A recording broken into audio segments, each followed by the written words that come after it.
ससुर जी, कृपा करके धीरे से संदूक खोलिए। अगर आज सासू माँ जीवित होती तो यह देखकर उनकी जान ही निकल जाती। मैं लगातार विनती कर रही थी, पर ससुर जी ने मेरी एक न मानी। जो उनके दिल में था उस दिन उन्होंने वह सब कर ही डाला। आखिर यह सब हुआ कैसे?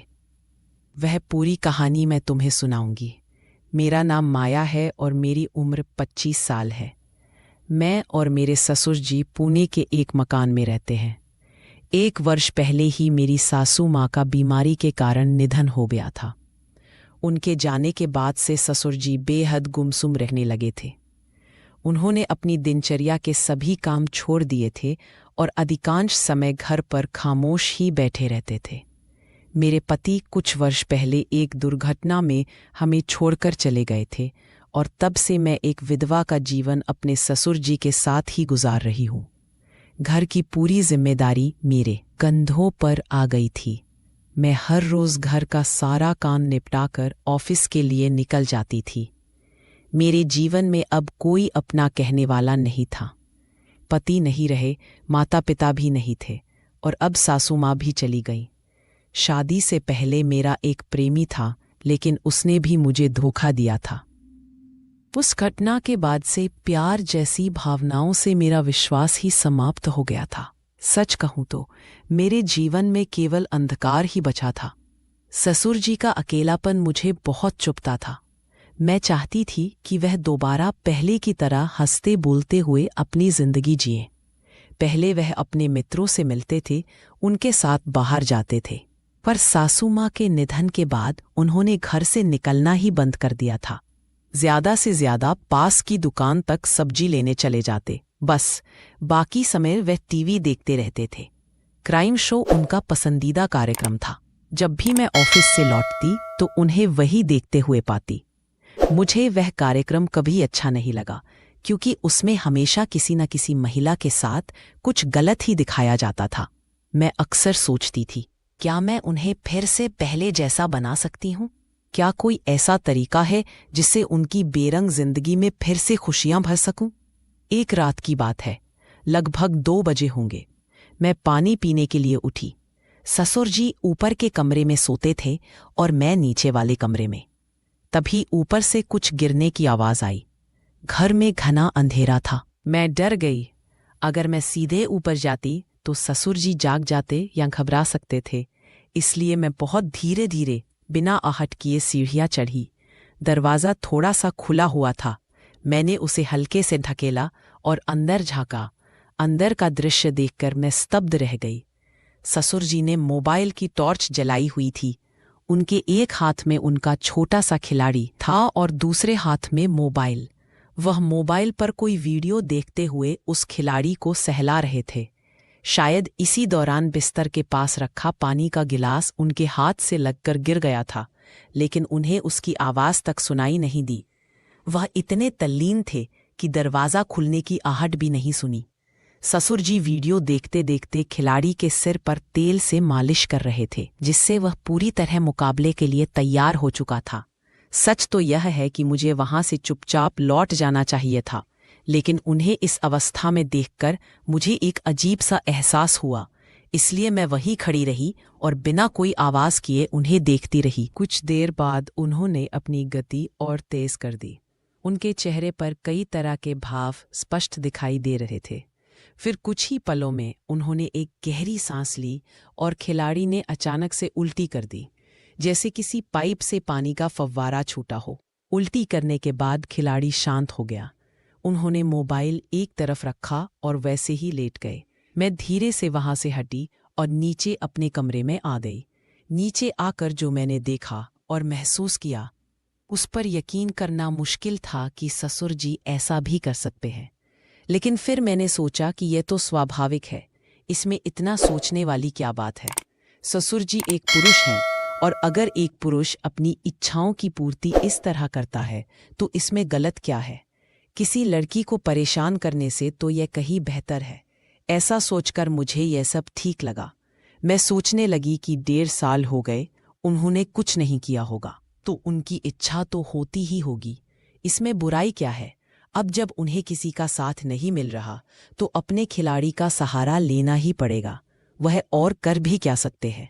ऐसा सोचते सोचते मेरे मन में ख्याल आया कि इसका और क्या समाधान हो सकता है। तभी मुझे याद आया कि ससुर जी अपने खिलाड़ी को सहलाते हुए बहुत प्रसन्न दिख रहे थे।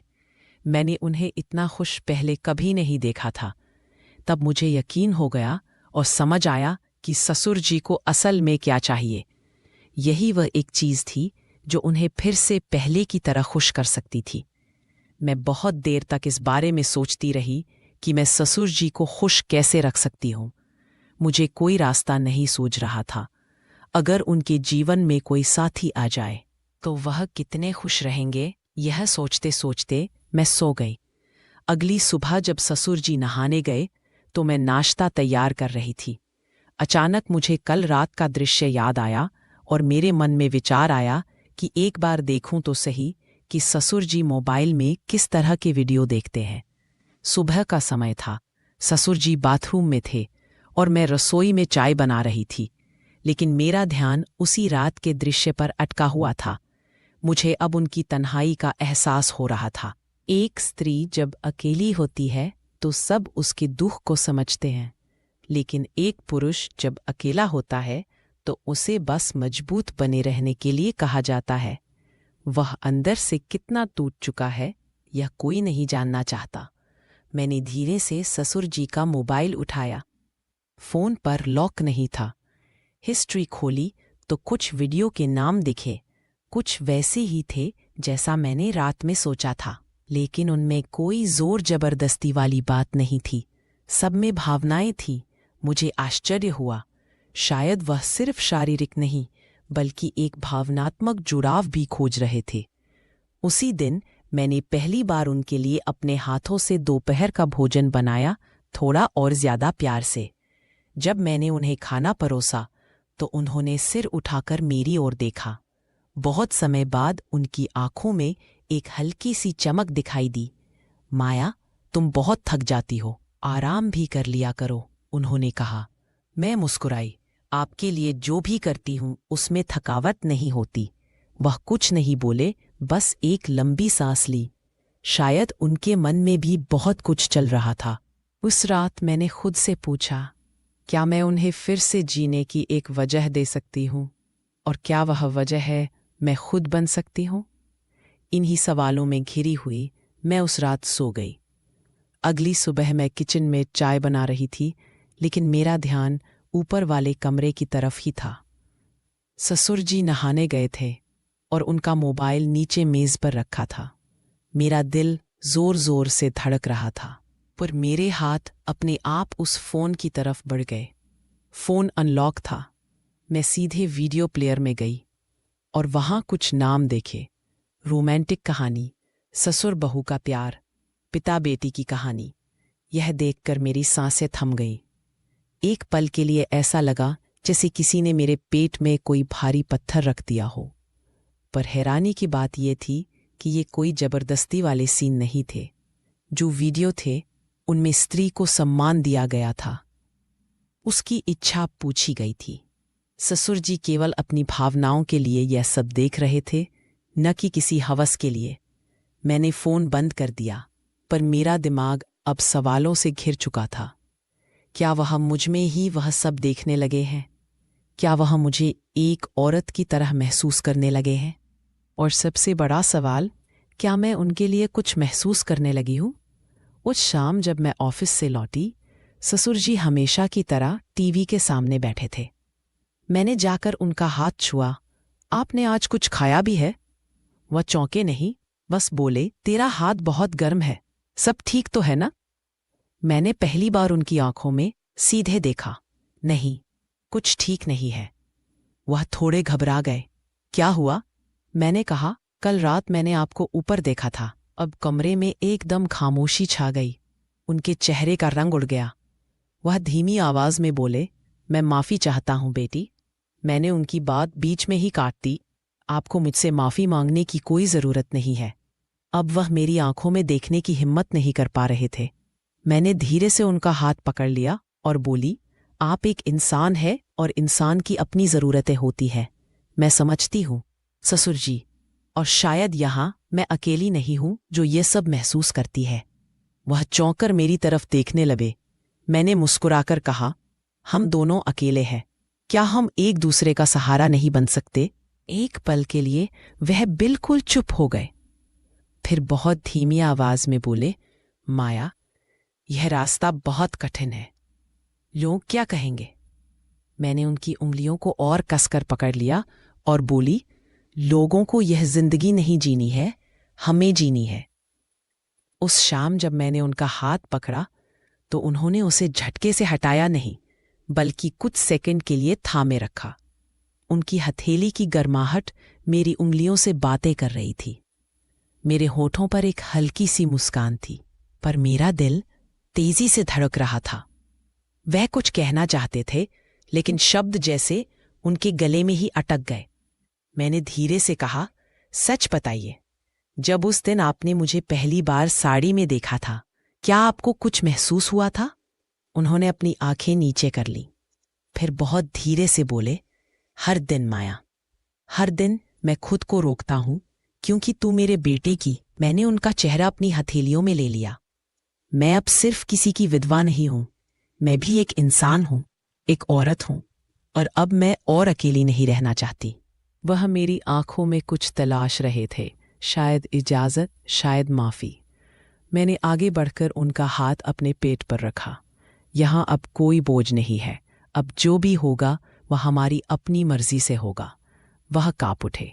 माया, तू। मैंने उनकी बात फिर काट दी। अब तू नहीं, बस हम। मैंने पहली बार उनके गले लगकर अपने मन का सारा बोझ हल्का कर दिया। रात के 11 बजे 30 मिनट हो चुके थे। घर की बत्तियां बुझ चुकी थीं। हम दोनों चुपचाप अपने अपने कमरों में थे, लेकिन नींद न मेरी आंखों में थी न उनकी। कुछ देर बाद ऊपर से उनके कदमों की आहट आई। दरवाज़ा खुला नहीं, बस हल्का सा खटका। मैंने दरवाज़ा खोला। वह वहीं खड़े थे, एक सफ़ेद कुर्ते में, बिना चप्पल के, जैसे कुछ कहने आए हों और रास्ते में ही भूल गए हों। मैंने बिना कुछ पूछे उन्हें अंदर बुलाया। कमरे में बस एक छोटी सी नाइट लाइट जल रही थी। मैंने धीमे से पूछा, चाय बनाऊं?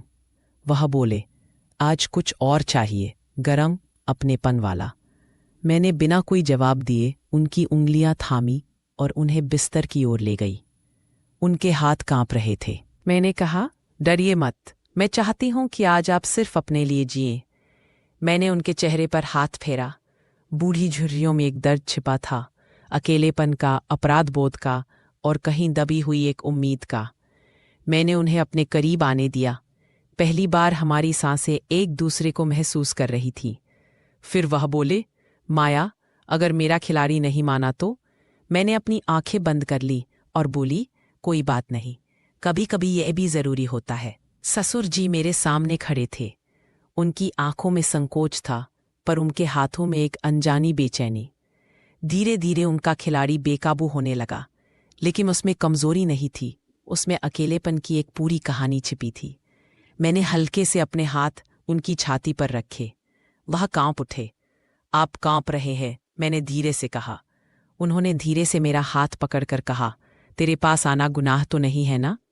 मैंने उनकी आंखों में देखकर जवाब दिया, अगर ये साथ गुनाह है तो हाँ, मैं यह गुनाह हर रात करना चाहती हूँ।